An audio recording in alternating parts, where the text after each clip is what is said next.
ವಿದ್ಯಾರ್ಥಿಗಳೆಲ್ಲರಿಗೂ ನನ್ನ ನಮಸ್ಕಾರಗಳು ಹಾಗೂ ಈ ದಿನದ ಆನ್ಲೈನ್ ತರಗತಿಗೆ ತಮ್ಮೆಲ್ಲರನ್ನೂ ಕೂಡ ಸ್ವಾಗತಿಸುತ್ತಾ ಈ ದಿನದ ತರಗತಿಯನ್ನು ಪ್ರಾರಂಭ ಮಾಡ್ತಾ ಇದ್ದೇನೆ.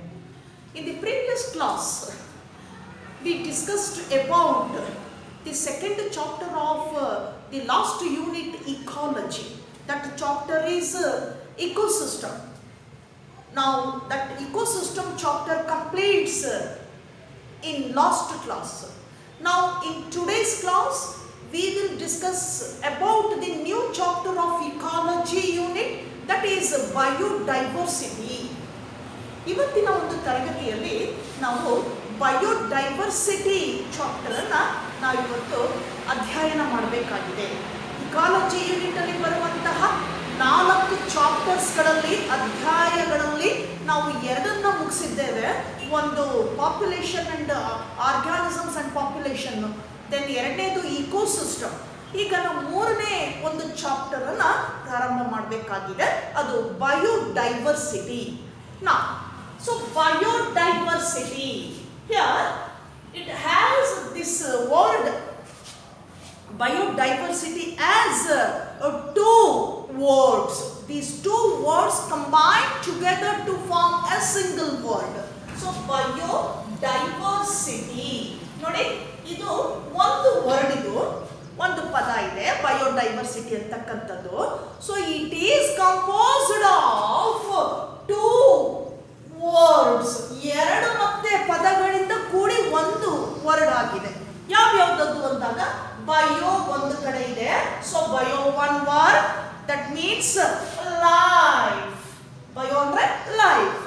Then diversity, that life distributed to different habitats, that is spreading of life forms at different habitats of different places in all over the world. ಜಗತ್ತಿನಾದ್ಯಂತ ಆ ಲೈಫ್ ಫಾರ್ಮ್ಸ್ ಏನಿದೆ, ಬಯೋ ಮೀನ್ಸ್ ಲೈಫ್ ಅಂತ ಹೇಳ್ತೇವೆ. ಈ ಲೈಫ್ ಫಾರ್ಮ್ಸ್ ಏನಾಗಿದೆ, diversity means distribution of species. ಅಂದ್ರೆ ಆ life forms ಏನಾಗಿದೆ, ಎಲ್ಲ ಕಡೆಗೂ ಕೂಡ ಡಿಸ್ಟ್ರಿಬ್ಯೂಟ್ ಆಗಿದೆ. ಇದನ್ನ ನಾವು 2 ಪದಗಳನ್ನ ಕೂಡಿಸಿ ನಾವು ಬಯೋಡೈವರ್ಸಿಟಿ ಅಂತ ಹೇಳ್ತೇವೆ. That is distribution of life forms at different habitats in all over the world. ಜಗತ್ತಿನಾದ್ಯಂತ ಬೇರೆ ಬೇರೆ ಕಡೆ ಏನಾಗಿದೆ, ಈ ಒಂದು ಲೈಫ್ ಏನಿದೆ, ಜೀವ ವೈವಿಧ್ಯತೆಯನ್ನು ನಾವು ನೋಡ್ತಾ ಹೋಗ್ತೇವೆ. So that is the meaning of biodiversity. Okay, now what is meant by biodiversity? What is the definition for biodiversity?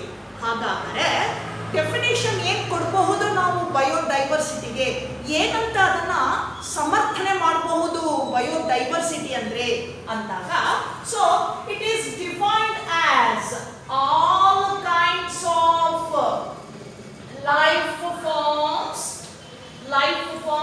can be found on earth as well as communities that they form different habitats. So this is the definition for biodiversity. So all the life forms can be found on earth. ಈ ಭೂಮಿ ಮೇಲೆ ಎಲ್ಲ ರೀತಿಯ life forms, that includes both plant species and as well as animal species. ಈ 2 ಸ್ಪೀಶೀಸ್ಗಳನ್ನ ಒಳಗೊಂಡಿರ್ತಕ್ಕಂಥ life forms ಏನಿದೆ, can be found on earth, ಈ ಭೂಮಿ ಮೇಲೆ ಇದೆ. ಆಸ್ ವೆಲ್ ಆಸ್ ಕಮ್ಯುನಿಟೀಸ್, ಯಾವ ರೀತಿಯಾಗಿ ಅಲ್ಲಿ ಆರ್ಗನೈಸ್ ಆಗಿದೆ ಅದು ಅಂದಾಗ ಸಮೂಹದಿಂದ ಆರ್ಗನೈಸ್ ಆಗಿದೆ. Communities as well as communities that they form different habitats. ನಂತರ ಏನಾಗಿದೆ, ಚದುರುವಿಕೆ, ಬೇರೆ ಬೇರೆ ಸೂಕ್ತವಾಗಿರತಕ್ಕಂತಹ ಪರಿಸರದಲ್ಲಿ ಏನಾಗಿದೆ, ಸರ್ವೈವ್ ಆಗಿದೆ. That is distribution of species. Okay, so this is the definition for biodiversity. Here look at this definition, all kinds of life forms. can be found on earth. Okay, so the organization of diversity, that is diversity can exist not only from the species level, but it can exist from all levels of biological organizations. ನೋಡಿ, ಏನು ಈ diversity ಅಂದಾಗ ನಾವು ಇದನ್ನ ಸಮರ್ಥಿಸ್ತೇವೆ. ಬೇರೆ ಬೇರೆ ರೀತಿಯಾಗಿರ್ತಕ್ಕಂತಹ life forms ಏನಿದೆ ಈ ಜಗತ್ತಿನಾದ್ಯಂತ ಭೂಮಿಯ ಮೇಲೆ ಏನಾಗಿದೆ, ಆರ್ಗನೈಸ್ ಆಗಿದೆ. ಅದು ಹ್ಯಾಬಿಟ್ಯಾಟ್ ಅಲ್ಲಿ, ಅದಕ್ಕೆ ಸೂಕ್ತವಾಗಿರ್ತಕ್ಕಂಥ ಹ್ಯಾಬಿಟ್ಯಾಟ್ ಅಲ್ಲಿ ಏನಾಗಿದೆ, ಡಿಸ್ಟ್ರಿಬ್ಯೂಟ್ ಆಗಿದೆ, ಕಮ್ಯುನಿಟಿ ಆಗಿ ಸಮೂಹದಿಂದ ಡಿಸ್ಟ್ರಿಬ್ಯೂಟ್ ಆಗಿದೆ. ಹಾಗಾದರೆ ನಾವು ಮತ್ತೊಂದು ಅರ್ಥದಲ್ಲಿ ಏನಂತ ಹೇಳ್ಬೋದು ಅಂದಾಗ, diversity can exist not only from the species level. ಬರೀ ಸ್ಪೀಶೀಸ್ ಲೆವೆಲ್ ಇಂದ ಡೈವರ್ಸಿಟಿ ಚದುರುವಿಕೆ ಏನಿದೆ ಅದು ಆರ್ಗನೈಸ್ ಆಗಿಲ್ಲ ಭೂಮಿಯ ಮೇಲೆ. Not only from the species level but also from the all levels of biological organisation. Species level ಒಂದೇ ಅಲ್ಲ, ಅದರ ಜೊತೆಗೆ ಎಲ್ಲ ಲೆವೆಲ್ಸ್ ಅಲ್ಲೂ ಕೂಡ, ಎಲ್ಲ ಮಟ್ಟದಲ್ಲೂ ಕೂಡ ಬಯೋಲಾಜಿಕಲ್ ಆರ್ಗನೈಸೇಷನ್ ಆಗಿರುವಂತದ್ದನ್ನ ನಾವು ಇಲ್ಲಿ ಕಾಣಬಹುದಾಗಿದೆ ಬಯೋಡೈವರ್ಸಿಟಿಯಲ್ಲಿ. ನಾವು a famous ecologist Edward Wilson. ಹಾಗಾದ್ರೆ ಎಡ್ವರ್ಡ್ ವಿಲ್ಸನ್ ಅಂತಕ್ಕಂಥ ಇಕಾಲಜಿಸ್ಟ್ ಏನ್ ಹೇಳ್ತಾನೆ ಅಂದ್ರೆ, ಹಿ ಎಕ್ಸ್ಪ್ಲೈನ್ಡ್ ಎಡ್ವರ್ಡ್ ವಿಲ್ಸನ್.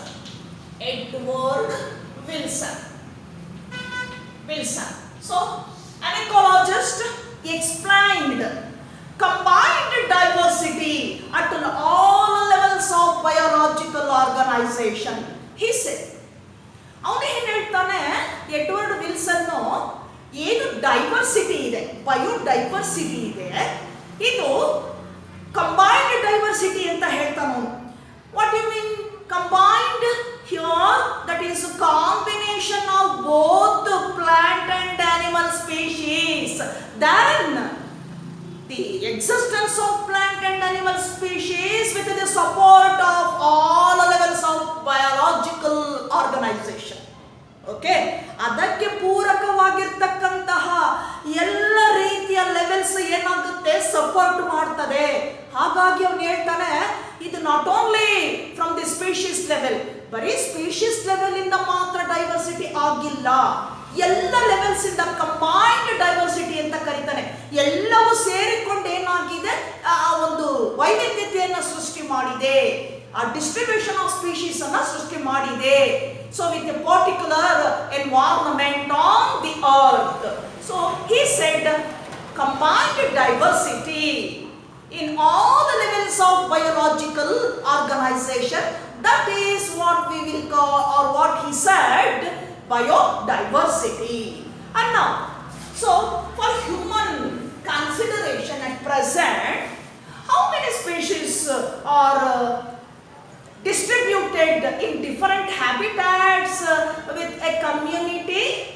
ಈಗ ಎಷ್ಟು ಸರಾಸರಿಯಾಗಿ an approximate amount of species, ಯಾವ ರೀತಿ ಎಷ್ಟು ಅಪ್ರಾಕ್ಸಿಮೇಟ್ ಅಲ್ಲಿ ಸ್ಪೀಶೀಸು ನಮ್ಮ ಒಂದು ಲೆಕ್ಕಾಚಾರಕ್ಕೆ ಇವತ್ತು ಡಿಸ್ಟ್ರಿಬ್ಯೂಟ್ ಆಗಿದೆ ಅಂದಾಗ, for example 20,000 species of ants.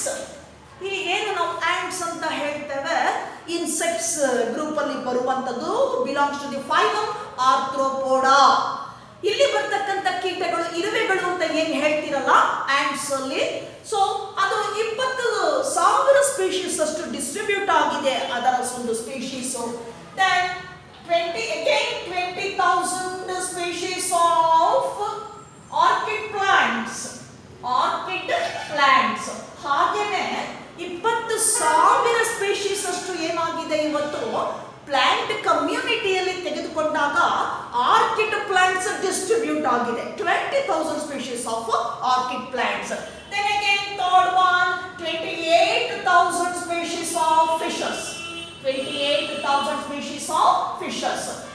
ಹಾಗೆಯೇ ನಾವು ಆನಿಮಲ್ ಸ್ಪೀಶೀಸ್ಗೆ ಬಂದಾಗ, ಏನು ಕಾರ್ಡೇಟ್ಸ್ಗೆ ಬಂದಾಗ, ವರ್ಟಿಬ್ರೇಟ್ಸ್ಗೆ ಬಂದಾಗ ಸುಮಾರು 28,000 ಸ್ಪೀಶೀಸ್ ಅಷ್ಟು ಏನು ಕಂಡು ಬರ್ತಾ ಇದೆ ನಮಗೆ ಡಿಸ್ಟ್ರಿಬ್ಯೂಟ್ ಆಗಿರ್ತಕ್ಕಂಥದ್ದು fishers. Then 3 lakh species of beetles, again insects, beetles distributed all over the world.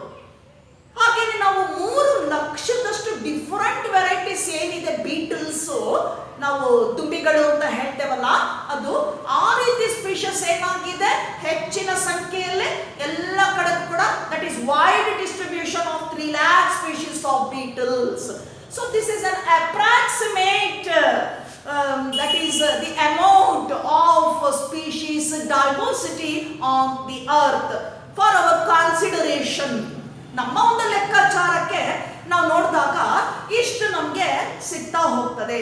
So here some species waiting for conservation because they facing threat of extinction.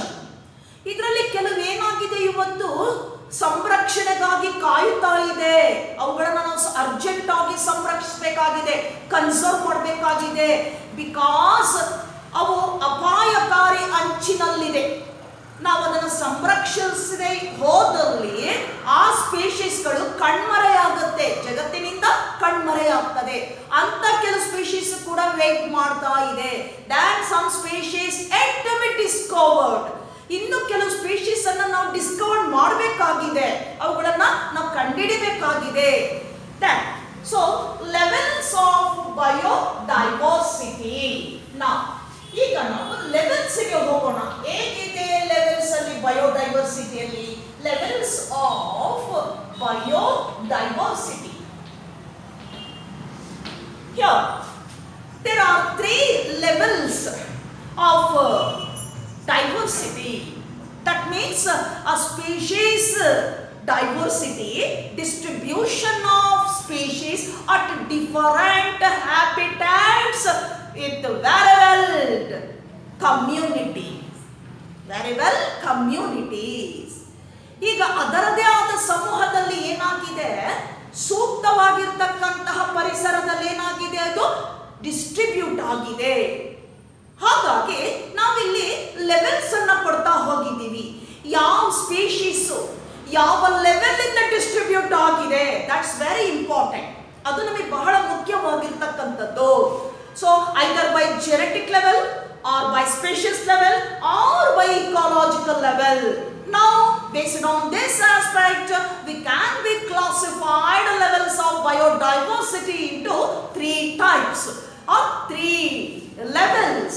ಇದಕ್ಕೆ ಅನುಗುಣವಾಗಿ ನಾವೇನ್ ಮಾಡ್ತಾ ಇದ್ದೀವಿ, ಈ ಸ್ಪೀಶೀಸ್ ಡಿಸ್ಟ್ರಿಬ್ಯೂಷನ್ ಏನಿದೆ, ಡೈವರ್ಸಿಟಿ ಏನಿದೆ, that is depends on certain level. ಆ ಒಂದು ಲೆವೆಲ್ಗೆ ಡಿಪೆಂಡ್ ಆಗಿರೋದ್ರಿಂದ ನಾವೇನ್ ಮಾಡ್ತೇವೆ, ಅದನ್ನ 3 ಲೆವೆಲ್ ನಲ್ಲಿ ಅದನ್ನ ಕ್ಲಾಸಿಫೈ ಮಾಡ್ತಾ ಹೋಗ್ತೇವೆ. So namely first one, that is genetic level. Genetic level of diversity. Genetic level of diversity. Then second one, species level. Species level of diversity. Diversity. And third one, ecological level of diversity.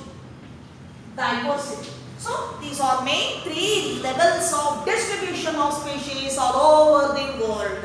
So coming to the first type, genetic level of diversity, nothing but genetic diversity. Then second one, species level, that is species diversity. And third one, ecological diversity. Now coming to the first one, that is a genetic diversity. ಈಗ ಮೊದಲನೇದಾಗಿ ನಾವು ನೋಡ್ತಾ ಹೋಗೋಣ genetic diversity. So it is defined as diversity of species at genetic level. ಹಾಗಂದ್ರೇನು, genetic level of diversity ಅಂದಾಗ species diversity or distribution of species at genetic level. ಅನುವಂಶೀಯವಾಗಿ ಏನಾಗಿದೆ, ಆ species including plants and animals, ಅನುವಂಶೀಯವಾಗಿ ಏನಾಗಿದೆ ಪರಿಸರದಲ್ಲಿ ಅದು distribute ಆಗಿದೆ ಡಿಫರೆಂಟ್ ಹ್ಯಾಬಿಟ್ಯಾಟ್ಸ್ ಅಲ್ಲಿ. ಅಂಥದ್ದನ್ನ ನಾವೇನಂತ ಕರೀತೀವಿ, diversity. Again, genetic diversity nothing but species diversity at genetic level. ಅನುವಂಶೀಯ ಮಟ್ಟದಲ್ಲಿ ಡಿಸ್ಟ್ರಿಬ್ಯೂಟ್ ಆಗಿರುವಂತದ್ದನ್ನ ನಾವು ಜೆನೆಟಿಕ್ ಡೈವರ್ಸಿಟಿ ಅಂತ ಕರೀತೇವೆ. Here examples for this type of distribution of species. Now the first example, that is Rauwolfia amitoria. Rauwolfia amitoria, a plant, medicinal plant. Amitoria. So this medicinal plant luxuriously or enormously grown in the Himalayan regions. ಈ ಒಂದು ಏನು ಔಷಧೀಯ ಸಸ್ಯ ಇದೆ, ರಾವಲ್ಫಿಯಾ ಅಮಿಟೋರಿಯಾ ಅಂತ ಹೇಳ್ತೇವೆ ನಾವು. ಸರ್ಪಗಂಧಿ, ಇನ್ ಕನ್ನಡ ಸರ್ಪಗಂಧಿ ಅಂತ ನಾವು ಕರಿತೇವೆ. ರಾವಲ್ಫಿಯಾ ಅಮಿಟೋರಿಯಾ ಈ ಒಂದು ಮೆಡಿಸಿನಲ್ ಪ್ಲಾಂಟ್ ಏನಿದೆ, ಹಿಮಾಲಯನ್ ರೀಜನ್ಸ್ ಅಲ್ಲಿ ವೈಡ್ ಡಿಸ್ಟ್ರಿಬ್ಯೂಟ್ ಆಗಿದೆ. ಇದು ತುಂಬ ಎನಾರ್ಮಸ್ ಆಗಿ ಡಿಸ್ಟ್ರಿಬ್ಯೂಟ್ ಆಗಿದೆ, ಎಲ್ಲ ಕಡೆಗೂ ಕೂಡ ಆವರಿಸಿಕೊಂಡಿರ್ತಕ್ಕಂಥದ್ದು. ಯಾವ ರೀತಿ? That species enormously distributed through genetic level. ಅನುವಂಶೀಯವಾಗಿ ಏನಾಗಿದೆ ಅಲ್ಲಿ, ಅದು ಸ್ಪ್ರೆಡ್ ಆಗಿದೆ, ಡಿಸ್ಟ್ರಿಬ್ಯೂಟ್ ಆಗಿದೆ. ರಾವಲ್ಫಿಯಾ ಅಮಿಟೋರಿಯಾ. Then second example, that is there are more than 50,000 species of rice varieties also distributed at different levels, different habitats all over the world. Next ತಗೊಂಡಾಗ 50,000ಕ್ಕಿಂತ ಹೆಚ್ಚು rice species ಅನ್ನು ನಾವು ನೋಡ್ತೇವೆ, ಡೈವರ್ಸಿಟಿಯನ್ನು ನೋಡ್ತೇವೆ. ರೈಸ್ ಡೈವರ್ಸಿಟಿಯನ್ನು ನೋಡ್ತೀವಿ. 50,000ಕ್ಕಿಂತ ಹೆಚ್ಚು ವೆರೈಟೀಸ್ ಇದೆ. So very well distributed all over the world, ಎಲ್ಲ ಕಡೆಗೂ ಕೂಡ ಡಿಸ್ಟ್ರಿಬ್ಯೂಟ್ ಆಗಿರ್ತಕ್ಕಂಥದ್ದು. ಸೊ ಇದು ಯಾವ ರೀತಿ ಡಿಸ್ಟ್ರಿಬ್ಯೂಟ್ ಆಗಿದೆ? Again genetic level of distribution. ಅನುವಂಶೀಯವಾಗಿ ಏನಾಗಿದೆ, ಸೂಕ್ತವಾಗಿರ್ತಕ್ಕಂಥ ವಾತಾವರಣದಲ್ಲಿ ಡಿಸ್ಟ್ರಿಬ್ಯೂಟ್ ಆಗ್ತಾ ಹೋಗಿದೆ. Then last example, that is mango. So there are more than 1,000 species of mango, again distributed all over the world through genetic level of diversity. ಹಾಗೇನೆ 1,000ಕ್ಕಿಂತ ಹೆಚ್ಚು species ಇರ್ತಕ್ಕಂಥ mango ಏನಿದೆ, ಅದು ಕೂಡ ಇವತ್ತು ಅನುವಂಶೀಯವಾಗಿ ಏನಾಗಿದೆ, ಎಲ್ಲ ಕಡೆಗೂ ಕೂಡ ಡಿಸ್ಟ್ರಿಬ್ಯೂಟ್ ಆಗಿದೆ. ಈಗ ಏನು ಈ ಉದಾಹರಣೆಗಳನ್ನ ಕೊಟ್ಟಿದ್ದೇವೆ, ಇವೆಲ್ಲವೂ ಕೂಡ ಯಾವ ಲೆವೆಲ್ ಅಲ್ಲಿ ನಾವು ಇವತ್ತು ಡೈವರ್ಸಿಟಿಯನ್ನ ನೋಡ್ತಾ ಇದ್ದೇವೆ ಆ ಸ್ಪೀಶೀಸ್ ಅಂದಾಗ, ಜೆನೆಟಿಕ್ ಲೆವೆಲ್ ಅಲ್ಲಿ ಡೈವರ್ಸಿಟಿ ನೋಡ್ತಾ ಇದ್ದೇವೆ. ಅನುವಂಶೀಯವಾಗಿ ಏನಾಗಿದೆ, ಅದು ಸ್ಪ್ರೆಡ್ ಆಗ್ತಾ ಹೋಗಿದೆ, ಡಿಸ್ಟ್ರಿಬ್ಯೂಟ್ ಆಗ್ತಾ ಹೋಗಿದೆ. Now we move on to the second level of diversity, that one is a species diversity. ಇನ್ನು ಎರಡನೇದಾಗಿ ನಾವು ಬರೋಣ, species diversity. So here in this level of diversity, that means or defined as diversity of species, that is distribution of species at the level of different species. So diversity in the level of species. ಇಲ್ಲಿ ನಾವು ಏನಂತ ಸಮರ್ಥಿಸಬಹುದು, ಏನು diversity ಇದೆ, ಜೀವ ವೈವಿಧ್ಯತೆ ಇದೆ, ಇದು ಯಾವ ಲೆವೆಲ್ ಅಲ್ಲಿ ಹೋಗಿದೆ, ಇಲ್ಲಿ ಈಗ ಹೇಳುವಂತದ್ರಲ್ಲಿ ಸ್ಪೀಶೀಸ್ ಲೆವೆಲ್ ಅಲ್ಲಿ ಹೋಗಿದೆ. Okay, that is diversity in species level, that is called the species level diversity or species diversity. Now examples for this type of distribution of species. Okay, so the first example in Western Ghats. In Western Ghats, here more number of amphibian species widely distributed in that region, that is Western Ghats.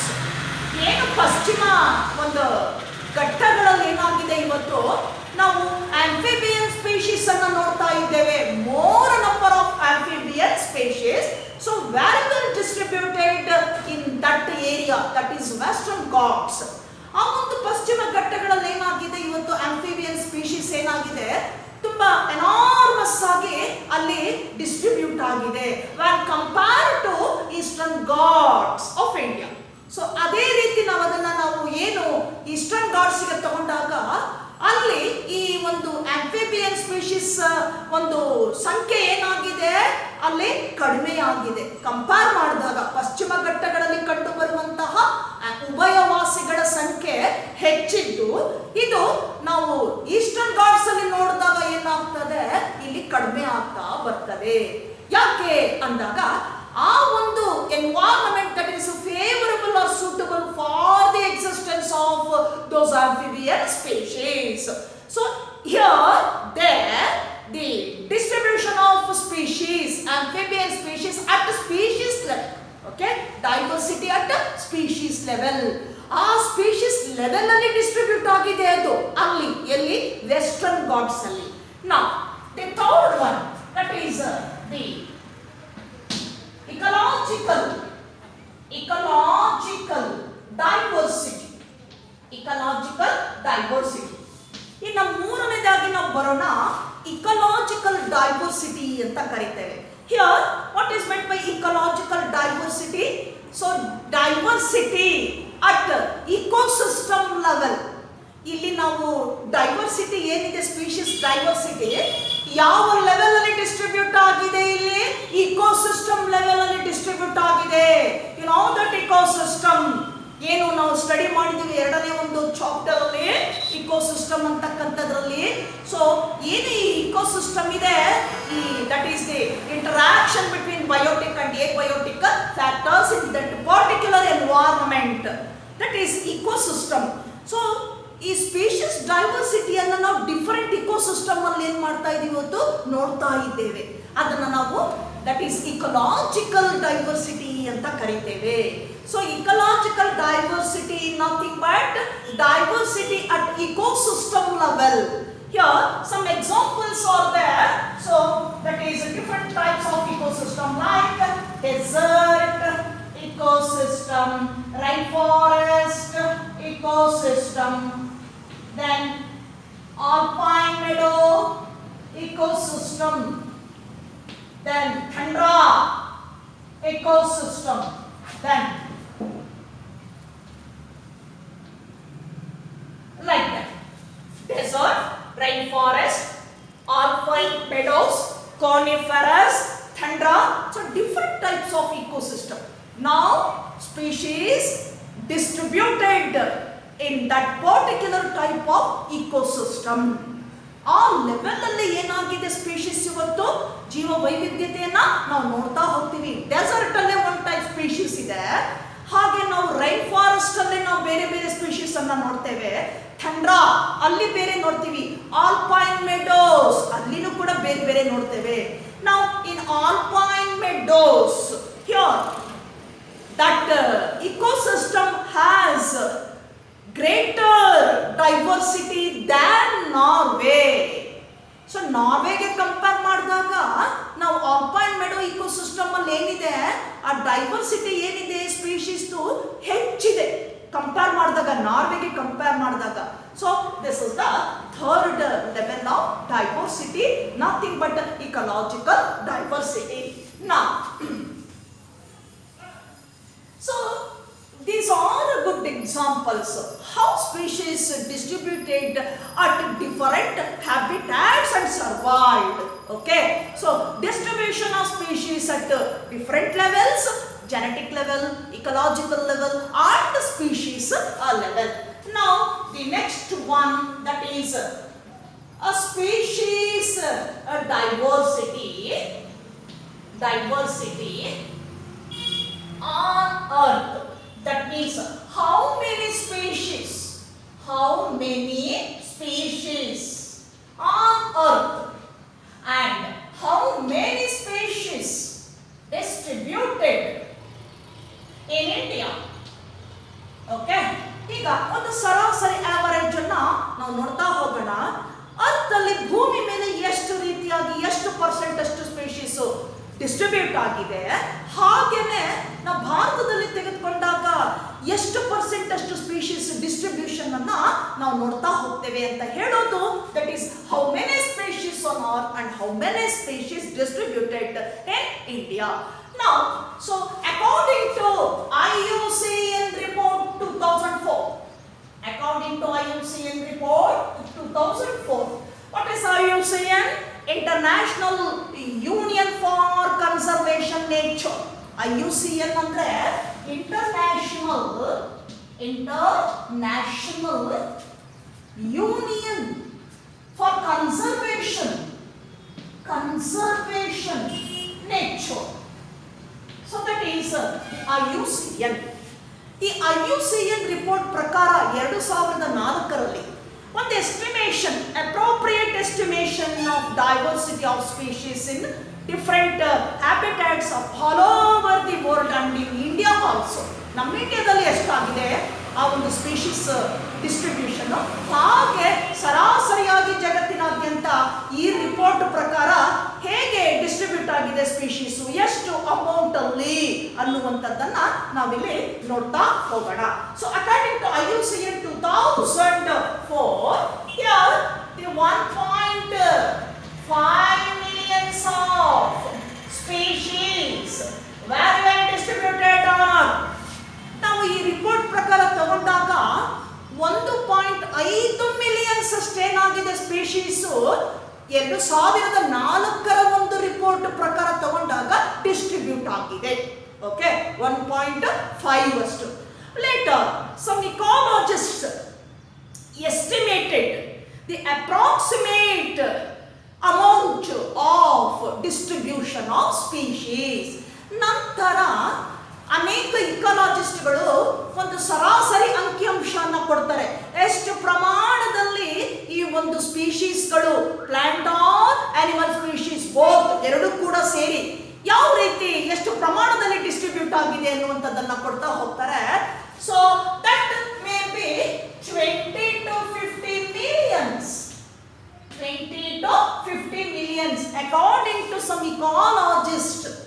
ಕೆಲವು ಪರಿಸರವಾದಿಗಳ ಪ್ರಕಾರ 1.5 millions ಅಷ್ಟಲ್ಲ, 20 ರಿಂದ 50 millions ಅಷ್ಟು ಏನಾಗಿದೆ ಇವತ್ತು ನಾವು ಸ್ಪೀಶೀಸ್ಗಳ ಒಂದು ಜೀವ ವೈವಿಧ್ಯತೆಯನ್ನು ಎಲ್ಲಾ ಕಡೆ ನಾವು ಇವತ್ತು ನೋಡಬಹುದಾಗಿದೆ, ಪ್ಲಾಂಟ್ ಸ್ಪೀಶೀಸ್ ಮತ್ತೆ ಅನಿಮಲ್ ಸ್ಪೀಶೀಸ್ ಅಂತ. Then another ecologist Robert May, ಇನ್ನೊಬ್ಬ ಇಕಾಲಜಿಸ್ಟ್ ಬರ್ತಾನೆ, ಅವನ ಹೆಸರು Robert May. According to him, so he calculated a species diversity at all levels. So that is about 7 millions. That is about 7 millions. ಇವನು ಒಂದು estimation ಏನ್ ಕೊಡ್ತಾನೆ Robert May, ಎಲ್ಲಾ level ಅಲ್ಲೂ ಸ್ಪೀಶೀಸ್ ಡೈವರ್ಸಿಟಿ ಇವತ್ತು ಎಷ್ಟಿದೆಯಪ್ಪ ಅಪ್ರಾಕ್ಸಿಮೇಟ್ ಆಗಿ ಅಂದಾಗ 7 ಮಿಲಿಯನ್ಸ್ ಅಷ್ಟು ಇದೆ ಅಕಾರ್ಡಿಂಗ್ ಟು ರಾಬರ್ಟ್ ಮೇ. ಇವನ ಪ್ರಕಾರ ಎಷ್ಟಿದೆ?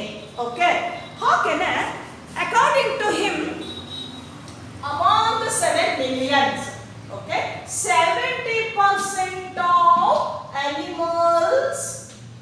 animal species were distributed at different habitats. ಈ ಒಂದು ರಿಪೋರ್ಟ್ ಪ್ರಕಾರ ಏನಿದೆ 7 ಮಿಲಿಯನ್ಸ್ ಅಲ್ಲಿ ಕ್ಯಾಲ್ಕುಲೇಟ್ ಮಾಡಿದಾಗ ಅದರಲ್ಲಿ 70% ಅಷ್ಟು ಯಾವ ಸ್ಪೀಶೀಸ್ ನಾವು ನೋಡ್ತಾ ಇದ್ದೇವೆ ಇವತ್ತು ಅಂದಾಗ ಆನಿಮಲ್ ಸ್ಪೀಶೀಸ್ ಅನ್ನ ನೋಡ್ತಾ ಇದ್ದೇವೆ. So remaining 22% of plant species were distributed at different with different levels in different habitats. ಹಾಗೆ ಬರೀ 22% ಅಷ್ಟು ಮಾತ್ರ ನಾವು ಸಸ್ಯ ಒಂದು ಏನಿದೆ ಸ್ಪೀಶೀಸ್ ಇದೆ ಆ ಸ್ಪೀಶೀಸ್ ಅನ್ನ ನಾವು ನೋಡ್ತಾ ಹೋಗ್ತಿದೀವಿ, ಅದರ ವೈವಿಧ್ಯತೆಯನ್ನ ನಾವು ನೋಡ್ತಾ ಹೋಗ್ತಾ ಇದೀವಿ ಅಲ್ಲಿಗೆ. ಸೊ ಕಂಪ್ಯಾರಿಸನ್ ಅಲ್ಲಿ ನೋಡಿದಾಗ here diversity of species that includes more number of animal species than plant species. ಈ ರೀತಿ ನೋಡಿದಾಗ ನಮಗೆ ಯಾವುದು ಹೆಚ್ಚಿನ ಸಂಖ್ಯೆಯಲ್ಲಿ ಕಂಡು ಬರ್ತಾ ಇದೆ ಇವತ್ತು ಸ್ಪೀಶೀಸ್ ಡೈವರ್ಸಿಟಿ, ಆನಿಮಲ್ ಸ್ಪೀಶೀಸ್ ಅಲ್ಲಿ ಕಂಡು ಬರ್ತಾ ಇದೆ 70%. ದೆನ್ ಇದೆಷ್ಟಿದೆ 22% ಅಷ್ಟು ಇರುವಂತದ್ದು. Remaining percent that is those species yet to be discovered. ಏನು ಇನ್ನು ರಿಮೈನಿಂಗ್ ಆಗಿ ಉಳ್ಕೊಳ್ತಕ್ಕಂತಹ ಒಂದು 8% ಏನಿದೆ ಆ ಸ್ಪೀಶೀಸ್ ಏನಾಗಿದೆ ಇನ್ನು ನಾವು ಕಂಡುಹಿಡಿಬೇಕಾಗಿದೆ, ಅವುಗಳನ್ನ ಗುರುತಿಸಬೇಕಾಗಿದೆ. Okay, so economy. Then India covered or has only 2% of land area. ಹಾಗೆ ನಾವು ಭಾರತದಲ್ಲಿ ತಗೊಂಡಾಗ ಲ್ಯಾಂಡ್ ಏರಿಯಾ ಎಷ್ಟು ಬರುತ್ತಪ್ಪ ಅಂದಾಗ ಒಂದು 2% ಅಷ್ಟು ಬರುತ್ತೆ. ನಾವೆಲ್ಲಿಗೆ ಇಡೀ ಒಂದು ಅರ್ಥದಿಂದ ನಾವು ಕನ್ಸಿಡರ್ ಮಾಡಿದಾಗ ಏನಾಗ್ತದೆ, ಎಷ್ಟು ಪರ್ಸೆಂಟ್ ಲ್ಯಾಂಡ್ ಅನ್ನು ನಾವು ಭಾರತದಲ್ಲಿ ನೋಡಬಹುದು, only 2%. So this 2% land in India, here only 8.1% of land occupied by species. Now among 2%, only 8.1% of land occupied by species, that is diversity of species. ಅದರಲ್ಲಿ ನಾವು 8.1% ಅಷ್ಟು ಮಾತ್ರ ನಾವು ಡೈವರ್ಸಿಟಿ ನೋಡ್ತಾ ಇದ್ದೇವೆ, ಸ್ಪೀಶೀಸ್ ಡೈವರ್ಸಿಟಿಯನ್ನ ನೋಡ್ತಾ ಇದ್ದೇವೆ ಅಲ್ಲ. ಇನ್ ಅಮಾಂಗ್ ಅನಿಮಲ್ ಸ್ಪೀಶೀಸ್, ಈಗ ಒಂದು ಆವರೇಜ್ ನೋಡೋಣ. ಅನಿಮಲ್ ಸ್ಪೀಶೀಸ್ ಅಲ್ಲಿ ಯಾವ ಸ್ಪೀಶೀಸ್ಗಳು ಹೆಚ್ಚಿನ ಸಂಖ್ಯೆಯಲ್ಲಿ ಡಿಸ್ಟ್ರಿಬ್ಯೂಟ್ ಆಗಿದೆ, ಯಾವುದು ಕಡಿಮೆ ಆಗಿದೆ, ಹಾಗೆ ಪ್ಲಾಂಟ್ಸ್ ಅಲ್ಲಿ ಹೆಚ್ಚು ಡಿಸ್ಟ್ರಿಬ್ಯೂಟ್ ಆಗಿರತಕ್ಕಂಥ ಸ್ಪೀಶೀಸ್ ಯಾವುದು, ಹಾಗೆ ಯಾವುದು ಕಡಿಮೆ ಲೀಸ್ಟ್ ಅಲ್ಲಿ ಒಂದು ಡಿಸ್ಟ್ರಿಬ್ಯೂಟ್ ಆಗಿರತಕ್ಕಂಥದ್ದನ್ನ ನಾವು ನೋಡ್ತಾ ಹೋಗೋಣ. So the 90,000 species of animals and 45,000 species of plants. So among the 90,000, yeah, in animal species, especially in invertebrates and vertebrates. So animal species ಅಲ್ಲಿ ನಾವು ಅಕಶೇರುಕಗಳು, ಕಶೇರುಕಗಳು ಅಂತ ಎರಡು ಗ್ರೂಪ್ ಮಾಡ್ತಾ ಹೋಗ್ತೇವೆ ನಾವು. ಇನ್ವರ್ಟಿಬ್ರೇಟ್ಸ್ ಅಂಡ್ ವರ್ಟಿಬ್ರೇಟ್ಸ್ ಅಂತ ಕರಿತೇವೆ. So invertebrates includes as well as 9 phylums.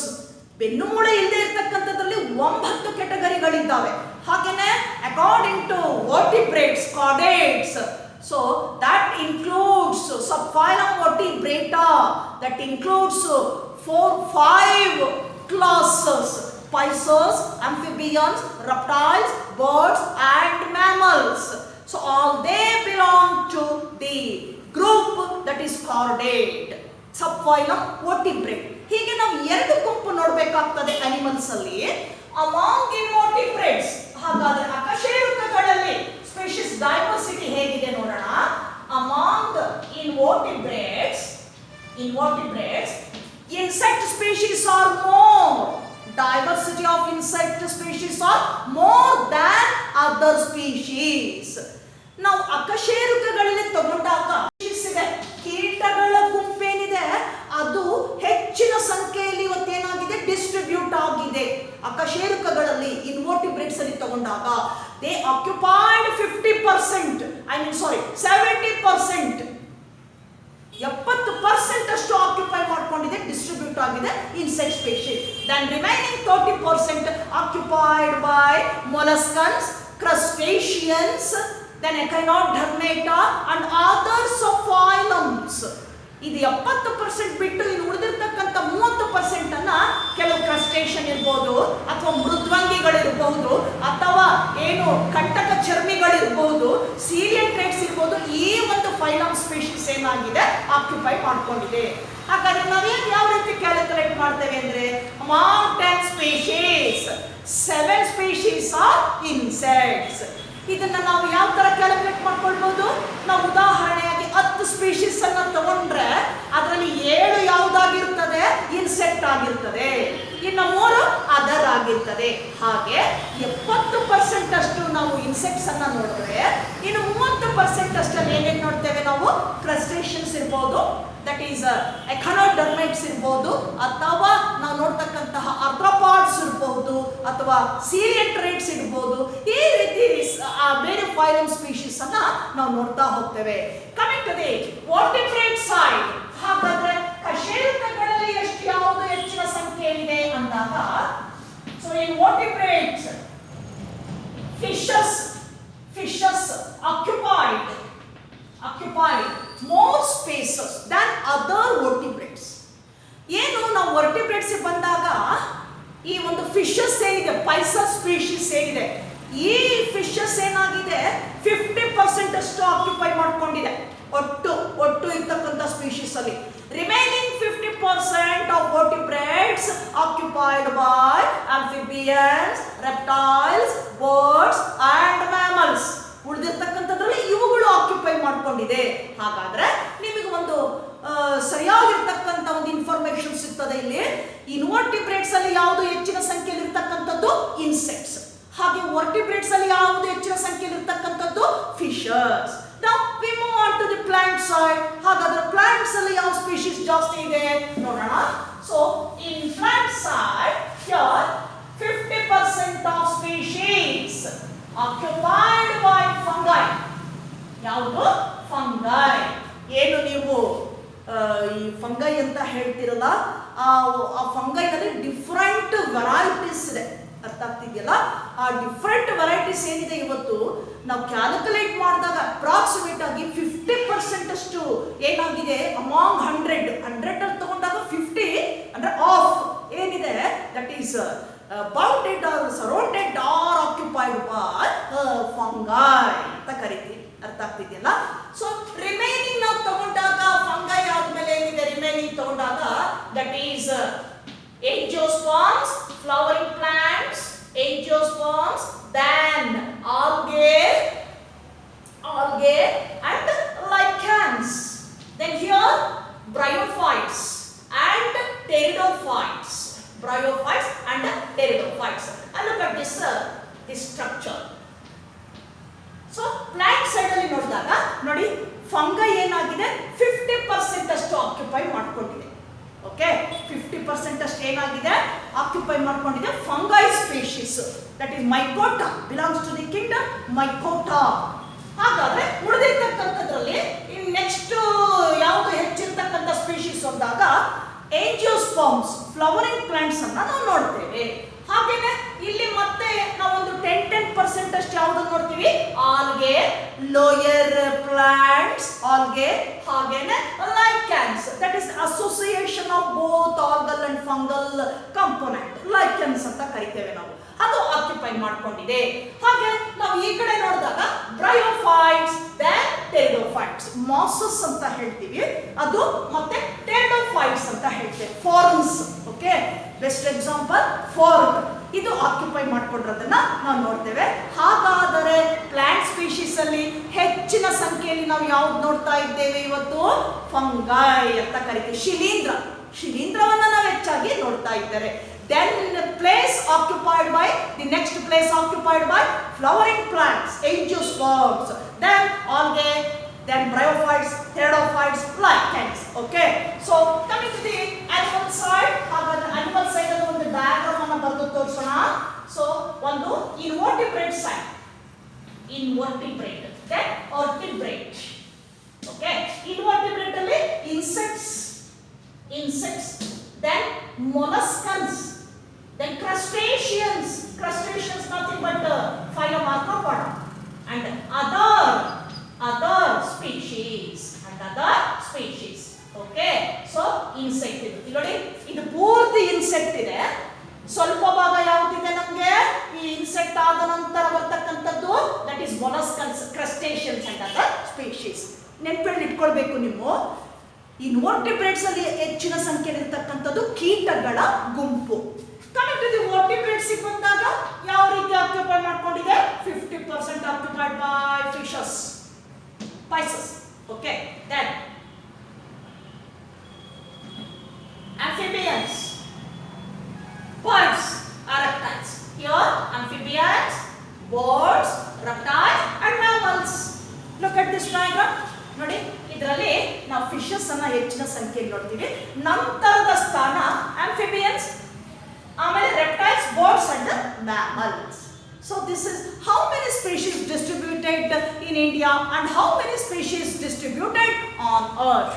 That is the approximate amount of distribution of species at different habitats on earth and as well as in India.